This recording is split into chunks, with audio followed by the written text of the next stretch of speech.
نحمده ونصلي على رسوله الكريم اما بعد فاعوذ بالله من الشیطان الرجیم بسم اللہ الرحمن الرحیم۔ معزز سامعین، اللہ تبارک و تعالی قرآن میں ارشاد فرماتا ہے، یا ایھا الذین آمنوا اتقوا اللہ وکونوا مع الصادقین۔ اے ایمان والو، اللہ سے ڈرو اور سچوں کے ساتھ ہو جاؤ۔ یہاں پر تین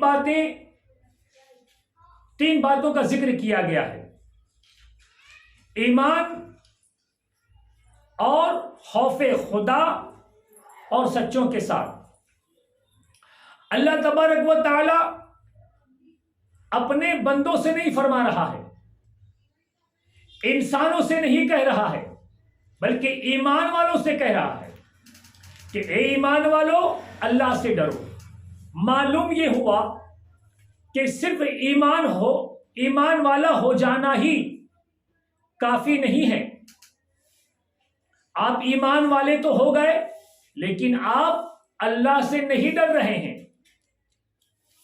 آپ شریعت کے خلاف کام کر رہے ہیں، آپ دین محمدیہ کے خلاف کام کر رہے ہیں۔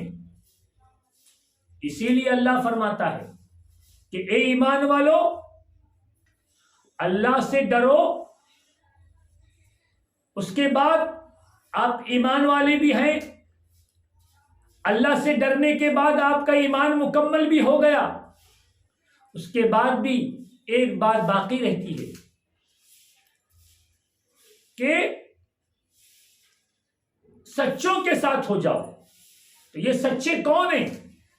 آخر ایسی کیا بات ہے کہ ایمان کے باوجود، اللہ سے ڈرنے کے باوجود اللہ یہ کہہ رہا ہے کہ اب سچوں کے ساتھ ہو جاؤ؟ معلوم یہ ہوا کہ ان دونوں کی سلامتی جو ہے، ان دونوں کی جو حفاظت ہے، وہ سچوں کے ساتھ ہونے میں ہے۔ اس لیے کہ ہم دیکھتے ہیں ایمان والوں کا حال، ہم دیکھتے ہیں اللہ سے ڈرنے والوں کا حال، کہ وہ راہ راست سے بھٹکتے ہوئے نظر آتے ہیں۔ لیکن جو اللہ والوں سے وابستہ ہو گئے ہیں، جنہوں نے اپنا ہاتھ اللہ والوں کے ہاتھ میں دے دیا ہے، وہ مرتے دم تک اپنے ایمان پر ثابت قدم رہے۔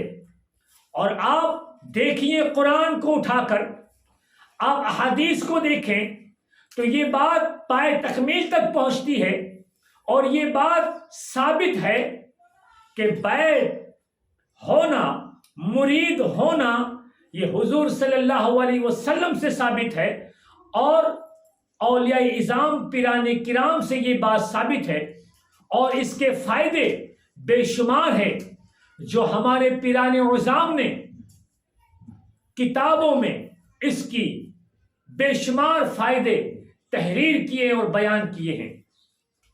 تو میرے دوستو، مجھے آج بتانا یہ ہے کہ مرید ہونے کے فائدے کیا ہیں۔ لیکن آج ہم کچھ لوگوں کو دیکھتے ہیں جو یہ کہتے ہوئے نظر آتے ہیں کہ مرید ہونے میں کیا فائدہ ہے۔ اگر ہم مرید ہوتے ہیں، اگر ہم پیر بناتے ہیں، اگر ہم شیخ بناتے ہیں، تو پیر ہمیں وہی بات کہیں گے نا کہ نماز پڑھیں، روزہ رکھیں، زکوٰۃ دیں، حج کریں، دین کی باتوں پر عمل کریں، ماں باپ کی فرما برداری کریں، اور شریعت کے قانون کا لحاظ کریں۔ تو یہ باتیں تو ہمیں پہلے سے ہی معلوم ہے، اب ہمیں پیر کی کیا ضرورت ہے۔ لیکن میرے دوستو، یہ شیطان کا بہت بڑا دھوکہ ہے۔ مجھے بتاؤ میرے دوستو، میرے بزرگوں، کہ ایک وہ شخص جو منزل مقصود کو پہنچ گیا ہو، وہ شخص جو منزل مقصود کو پا گیا ہو، اسے راہ کے تمام خطرات سے واقفیت ہوتی ہے۔ وہ راہ کے تمام پوائنٹ کو، تمام جنکشن کو، تمام خطرات کو وہ اچھی طرح جانتا ہے، تو ہمارے لیے یہ ضروری ہے کہ ہم اس آدمی سے ملاقات کریں، ہم اس آدمی سے جڑ جائیں، ہم اس شخص سے جڑ جائیں جو ان تمام خطرات کو جھیل کر منزل مقصود تک پہنچا ہو۔ تو وہ کون ہے؟ وہ پیر و مرشد ہے جو شریعت کی راہ پر چل کر اس راہ میں جو شیطانی خطرات ہیں، جو شیطانی معاملات ہیں، اس سے ہمیں وہ آگاہ کرتا ہے کہ کہیں ہم دھوکہ نہ کھا جائیں۔ ایسے بے شمار واقعات ہیں۔ اب آئیے میرے دوستو، میں آپ کو 2-3 واقعات کی طرف لے چلوں کہ آپ کے پیر و مرشد اگر ہیں تو وہ آپ کی کیسی رہنمائی کر سکتے ہیں، اور ان بزرگان دین سے جڑنے میں آپ کے کیا فائدے ہیں۔ حضرت بابا فرید گنج شکر اور شیخ نجم الدین کبرا اور حضرت بہاؤالدین زکریا ملتانی رحمت اللہ تعالی علیہ مجمعین، یہ تینوں ہستیاں مخدوم سہرورد حضرت شیخ شہاب الدین سہروردی رحمت اللہ تعالی علیہ کی خانقاہ میں تشریف لے گئے اور جا کر سرکار کی بارگاہ میں عرض کی کہ ہم آپ سے بیعت ہونے آئے ہیں۔ تو حضرت مخدوم شیخ شہاب الدین سہروردی رحمت اللہ تعالی علیہ نے بابا فرید گنج شکر سے فرمایا کہ آپ کا حق قطب الدین باختیار کاکی کے پاس ہے، آپ کی نعمتیں قطب الدین باختیار کاکی کے پاس ہیں، آپ دہلی جائیں اور ان سے مرید ہوں۔ اور شیخ نجم الدین کبرا اور بہاؤالدین زکریا ملتانی کو مرید کر لیا۔ اس کے بعد تمام بزرگ کھانے کے لیے بیٹھے، تو آپ کی جو ملازمہ تھی وہ پانی لے کر آئی اور سب سے پہلے بابا فرید گنج شکر رحمت اللہ تعالی علیہ کے ہاتھ کو دھلانا شروع کیا۔ تو بابا فرید گنج شکر نے اتنا ہاتھ دھویا کہ لوٹے میں جتنا پانی تھا وہ سب ختم ہو گیا۔ اس کے بعد وہ دوسرا پانی لائی اور شیخ نجم الدین کبرا، حضرت بہاؤالدین زکریا ملتانی اور تمام بزرگوں کے ہاتھ دھلائے، اور پھر کھانے کے لیے شروع ہوئی، ابتدا ہوئی۔ تو بہاؤالدین زکریا ملتانی نے اور نجم الدین کبرا نے بابا فرید سے کہا کہ آخر کیا بات ہے کہ ملازمہ کے تمام پانی سے آپ نے ہاتھ دھل لیا، اس میں کیا بات ہے؟ تو بابا فرید گنج شکر نے فرمایا کہ یہ بڑھیا کو جب میں نے دیکھا تو اس کے لوہے محفوظ پر اس کا نام جہنم کے لسٹ میں تھا اور یہ جہنمی تھی۔ تو میں نے اور مجھے یہ برداشت نہیں ہوا کہ ایک اتنے کامل بزرگ کہ وہاں پر رہنے والی ایک ملازمہ جہنمی ہو، یہ مجھے برداشت نہیں ہوا۔ تو میں نے لوہے محفوظ سے اس کے نام کو دھل ڈالا اور جنتیوں کی لسٹ میں اس کا نام لکھوا دیا۔ اس لیے مجھے ہاتھ دھلنے میں اتنا دیر ہوئی۔ جب یہ بات بابا فرید نے ان بزرگوں سے کہی تو ان بزرگوں نے اپنے کشف سے تحقیق کیا تو بات وہی نکلی جو بابا فرید نے کہی تھی۔ تو میرے دوستو، میرے بزرگوں، آپ نے دیکھا کہ ایک بزرگ کی بارگاہ میں، ایک بزرگ کی خانقاہ میں رہنے کا یہ فائدہ ہے، ان سے مرید ہونے کا یہ فائدہ ہے کہ اس ملازمہ خاتون کو جہنمیوں کی لسٹ سے نکال کر جنتیوں میں شامل کر دیا۔ اب آئیے ایک واقعہ میں اور آپ کے گوشے گزار کر دوں، ویسے تو بے شمار واقعات ہیں، آپ ہشت بہشت اٹھا کر دیکھیں تو آپ کو ایسے بے شمار واقعات ملیں گے۔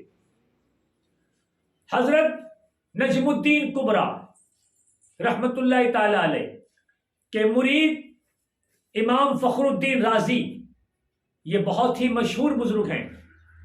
جب آپ کا نزا کا وقت ہوا تو شیطان آپ کے سامنے آ کر کھڑا ہو گیا اور کہا اے نجم الدین، کہا کر اے فخر الدین، زندگی بھر تم خدا کی وحدانیت کا اقرار کرتے رہے اور خدا کو ایک مانتے رہے، بتاؤ خدا کو ایک ماننے کی کیا دلیل ہے؟ آخر امام فخر الدین رازی بھی وقت کے بڑے جید عالم تھے، امام تھے. آپ نے دلیل دینا شروع کی، لیکن شیطان بھی تو ایک وقت تھا جو فرشتوں کا استاد تھا. اس نے امام فخر الدین رازی کی دلیل کو رد کر دیا. پھر آپ نے دلیل دی، پھر رد کیا، پھر دلیل دی، پھر رد کیا. 360 دلیل امام فخر الدین رازی نے پیش کی خدا کی وحدانیت پر اور خدا کے ایک ہونے پر، لیکن شیطان نے 360 دلیل کو رد کر دیا اپنے علم سے. اب یہاں پر امام فخر الدین رازی لاچار ہو گئے. نزا کا وقت ہے اور نزا کا وقت بھی اتنا نازک وقت ہوتا ہے کہ انسان کو کلمہ پڑھنا دشوار ہوتا ہے. لیکن یہ امام فخر الدین رازی دیکھیے کہ نزا کے وقت میں بھی شیطان سے آپ مناظرہ کر رہے ہیں، لیکن جب آپ مناظرے میں ہار گئے تو انسان لاچار ہو جاتا ہے اور ہار پر مجبور ہو جاتا ہے. اسی وقت آپ کے پیر و مرشد شیخ نجم الدین کبرا نماز کے لیے وضو فرما رہے تھے اور سینکڑوں کلومیٹر دوری سے شیطان کا اور امام فخر الدین رازی اپنے مرید کا یہ مناظرہ دیکھ رہے تھے. لیکن جب دلائل کے انبار ختم ہو گئے تو وہاں سے نجم الدین کبرا نے وہی وضو کا پانی پھینکا اور وہ پانی امام فخر الدین کے چہرے پر آ کر گرا اور آواز آئی کہ اے فخر الدین، شیطان کو کہہ دے کہ میں بن دلیل کے خدا کو ایک مانتا ہوں. جب جیسے ہی امام فخر الدین نے یہ کہا تو شیطان بھاگا. تو میرے دوستو مجھے بتانا یہ ہے کہ نزا کے وقت میں ایک پیر کی نسبت اور ایک پیر کی رہبری اور ایک پیر کی ہدایت نے امام فخر الدین رازی کے علم و تقوی اور زندگی بھر کی عبادت کو بچا لیا. کاش اگر فخر الدین رازی ایسے ہی پرواز کر جاتے اور انہیں موت آ جاتی تو ان کے دل میں ایک وسوسہ ہوتا کہ میں خدا کو ایک ثابت نہیں کر سکا، لیکن ایمان بچایا پیر و مرشد نے. تو میرے دوستو، میرے بزرگوں، پیر و مرشد کے ہاتھ میں ہاتھ دینے میں بہت سے فائدے ہیں، اور پیر و مرشد ایک ایسا رہبر ہے جو آپ کو دین اور دنیا میں آپ کے بہت سے مسئلے حل کر سکتا ہے. اور اگر آپ کے پاس پیر و مرشد نہیں ہے تو آپ منزل مقصود طے نہیں کر سکتے ہیں. اگر آپ سالک ہیں اور اگر آپ راہ طریقت پہ چل رہے ہیں تو آپ کے لیے ایک پیر و مرشد کا ہونا بہت ضروری ہے. تو وہ لوگ غلطی پر ہیں جو یہ کہتے ہیں کہ ہمیں پیر کی ضرورت نہیں ہے، ہمیں مرشد کی ضرورت نہیں ہے. ایسے لوگوں کو چاہیے کہ وہ پیر و مرشد کی بارگاہ میں آئیں اور ان سے اس معاملے میں تعلیمات حاصل کریں. اور میرے دوستو، میرے بزرگوں، آپ کے جو بھی پیر ہیں، جو بھی مرشد ہیں، ان سے دلی لگاؤ ہونا چاہیے اور مکمل طریقے سے کامل محبت ہونا چاہیے. تبھی آپ کو آپ کے پیر و مرشد سے فیض مل سکتا ہے. انشاءاللہ اس کے بعد اور بھی پیر و مرشد کے تعلق سے میں ویڈیو بناؤں گا کہ پیر کیسا ہونا چاہیے اور مرید کیسا ہونا چاہیے. اس لیے کہ آج کل جاہل پیروں کا ایک سلسلہ چل پڑا ہے، اور جاہل پیروں کا یہ حال ہے کہ جاہل پیر سب سے پہلے اپنے مریدوں کو یہ بات کہتے ہیں کہ مولویوں سے دور رہو، عالموں سے دور رہو، اماموں سے دور رہو. کیوں؟ اس میں کیا بات ہے میرے دوستو، وہ میں آپ کو بتاتا ہوں. اس لیے کہ وہ جاہل ہوتے ہیں، اور جاہل جاہلانہ طریقے سے باتیں کرتے ہیں. وہ جانتے ہیں کہ اگر ہمارے سامنے عالم بیٹھا ہوگا، مولانا بیٹھا ہوگا تو فوراً ٹوک دے گا تو ہماری پیری مریدی کا کیا ہوگا. اس لیے وہ مریدوں کو یہی کہتے ہیں کہ عالموں سے دور رہو، ایسے گمراہ کن پیروں سے بچیں اور عالموں سے رابطہ کریں، اپنے ائمہ سے رابطہ کریں. کہیں ایسا نہ ہو کہ آپ کسی جاہل پیر سے آپ کا واسطہ ہو، وہ خود بھی گمراہ ہو اور آپ کو بھی گمراہ کر دیں.